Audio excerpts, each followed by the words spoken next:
DraftSight tutoriel complet, bienvenue dans ce tuto. Donc première chose, on va installer ensemble DraftSight. Donc pour l'installer, c'est comme tous les logiciels, donc on va aller déjà sur le site de DraftSight. On va pouvoir télécharger ici, donc vous allez bien sur le site draftsight.com, on va télécharger maintenant en se mettant en français. Et on va pouvoir prendre une période d'essai. Donc une fois que vous avez mis un profil, vous avez un essai. Vous cliquez sur... alors je vais revenir en arrière, je crois que c'est ici. Télécharger votre version d'évaluation gratuite, d'accord? Donc vous pouvez télécharger une version d'évaluation.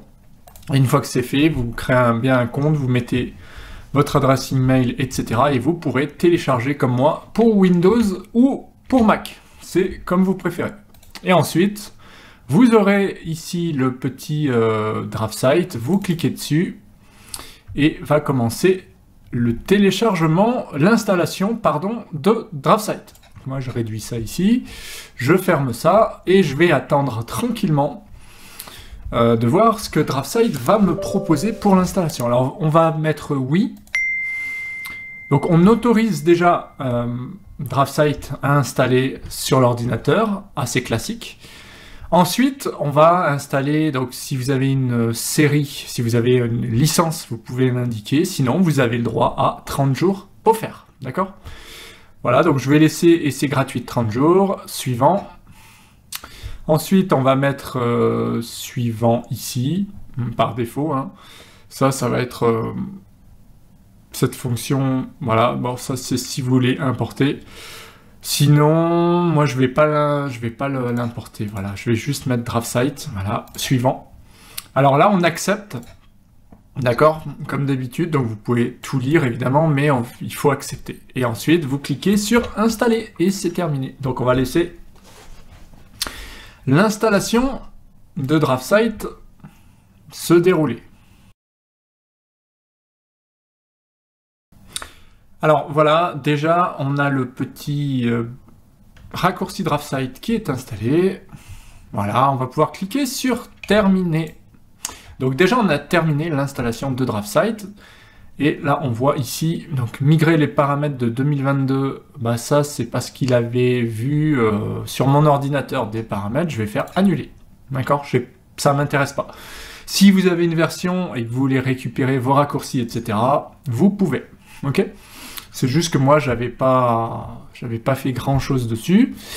Donc là, il y a 30 jours d'essai. On peut continuer à utiliser DraftSight en l'achetant après. Et sinon, là, on a 30 jours. On va poursuivre l'essai, tout simplement. Donc ici, raccourci DraftSight. DraftSight que vous allez retrouver aussi depuis votre menu. Démarrer. Donc c'est parti, sans plus tarder, pour le début du tutoriel. Alors... écran simple, j'enlève ma caméra, mais je suis toujours là. Donc DraftSight, bienvenue déjà au niveau de l'interface. Alors, on a quelque chose d'assez moderne et d'assez épuré pour autant. Alors ici, vous allez trouver dans Accueil tout ce qui est dessin, modification, annotation, texte, mesurer, enfin... il y a à peu près tout. Ensuite, vous avez l'onglet Insérer, c'est plus pour insérer des blocs, des références externes, etc.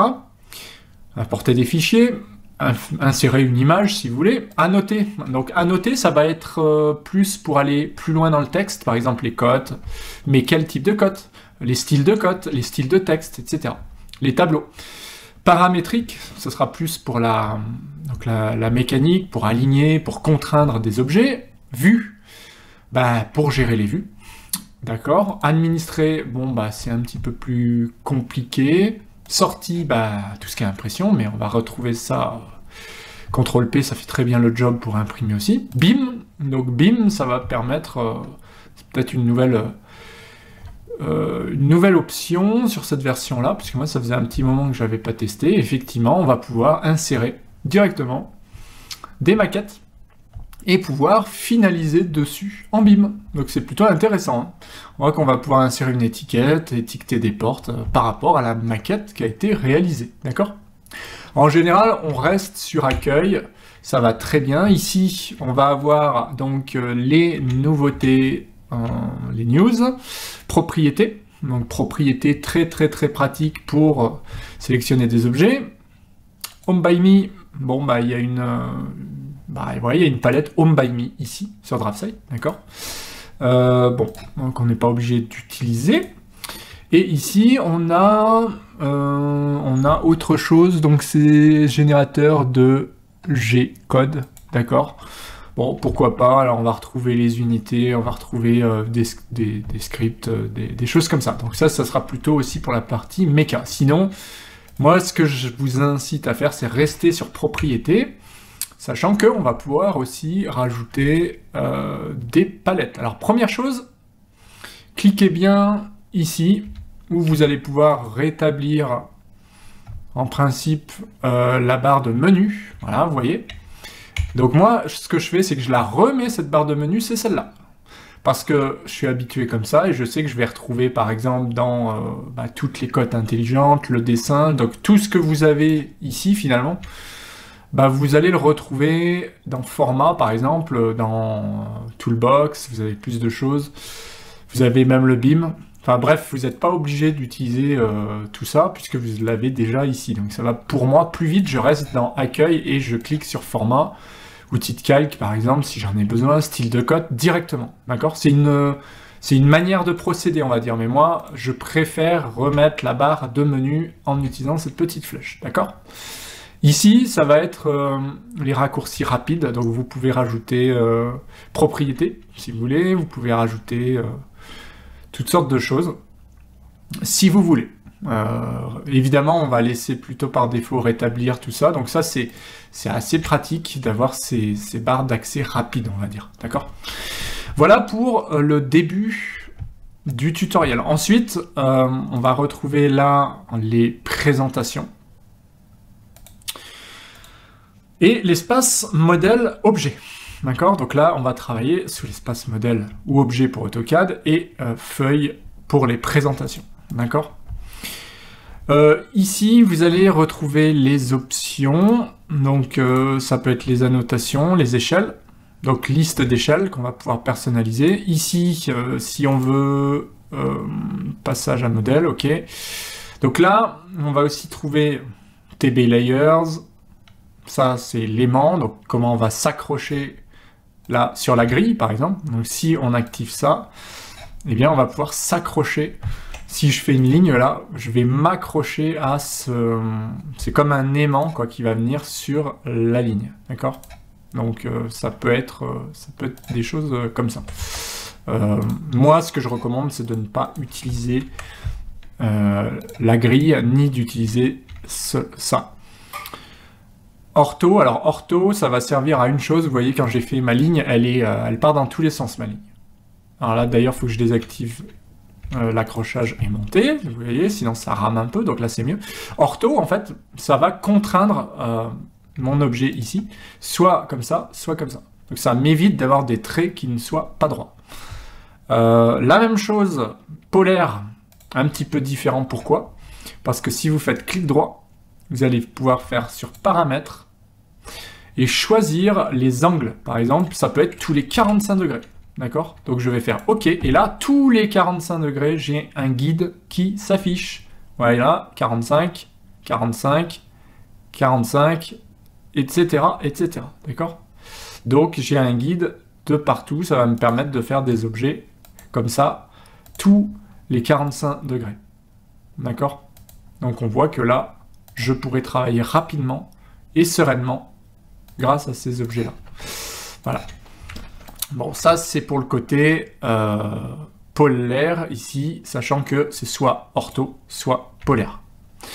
Ça, c'est snap, c'est l'accroche objet. Donc on va voir à quoi ça correspond. Quand j'ai une ligne comme ça, par exemple, si je veux m'accrocher, moi, à faire une nouvelle ligne, vous voyez là, il va reconnaître ce petit carré, ça veut dire que c'est une intersection. Si l'accroche objet là, le snap n'est pas actif, je ne peux pas m'accrocher dessus, tout simplement. Donc, évidemment, on va avoir tendance à le laisser activer. Clic droit, paramètres, va vous permettre de choisir au plus proche.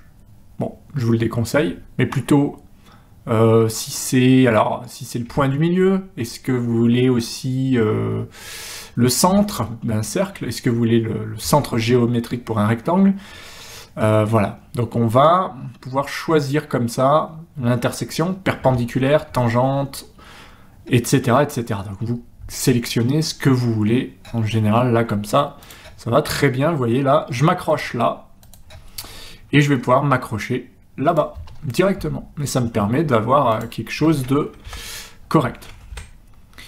Alors niveau navigation, en fait, dézoom avec la molette, zoom molette. Si vous maintenez la molette, c'est de la panoramique. Vous laissez bien la molette et vous vous déplacez. Et si vous voulez clic droit, vous avez d'autres options. Ok. Vous pouvez déplacer aussi par rapport à ça. Ça va être plutôt en 3D. Donc je ne vais pas le faire là parce que c'est du 2D. Donc voilà pour la navigation. On a vu à peu près tout. Ça c'est ça en découle. Hein. C'est toujours du snap, mais c'est du repère. Par exemple, comme on l'a vu tout à l'heure, ça va vous afficher les guides. Donc en général, ça, le snap et ça va ensemble. Et ça, c'est quoi? Le cube de visualisation des cotes. Voilà, ça c'est un peu moins utile. Alors le cycle, c'est quand on a plusieurs objets. Voilà, ça on l'a vu un petit peu. C'est la notation avec les listes d'échelles. Si je clique dessus, je peux... J'en ai beaucoup là, mais supposons... Vous pouvez supprimer tout ça. Donc, je vais jusqu'à la fin, je clique ici, je fais supprimer. Alors, comment j'ai fait? Tout ce que je veux pas, je sélectionne le premier, je maintiens Shift, je sélectionne et je supprime tout ce que je veux pas. Ou alors, j'en sélectionne plusieurs en maintenant CTRL, je laisse appuyer CTRL et là, je supprime tout ce qui me va pas. J'aurais pas dû supprimer le 50, donc j'annule. Ok. Voilà, donc là, je retrouve bien toutes mes annotations. Je recommence. Je supprime que de là à la fin avec Shift, supprimer. Et là, j'enregistre. OK. Et là, j'en ai moins. C'est quand même mieux. Donc, un dixième, un trentième, un centième, un cinquantième, etc. Voilà comment ça fonctionne. Donc maintenant, il va falloir travailler avec DraftSight, la version 2025. Il va falloir apprendre à dessiner, on va apprendre chaque commande, maintenant qu'on a vu un petit peu les bases de l'interface. Donc si vous voulez continuer, moi je vous encourage à venir suivre les modules de formation, soit sur le pack mentorat complet, soit simplement la formation DraftSight complète. Voilà, et ben écoutez, en tout cas, j'espère que ce premier chapitre vous a plu. Si c'est le cas, pensez à mettre un petit pouce bleu, pensez, c'est par là, à vous abonner à la chaîne, très important pour ne rien louper. Pensez à suivre votre formation complète DraftSight. Sinon, à bientôt pour d'autres vidéos. Prenez soin de vous. Ciao, ciao!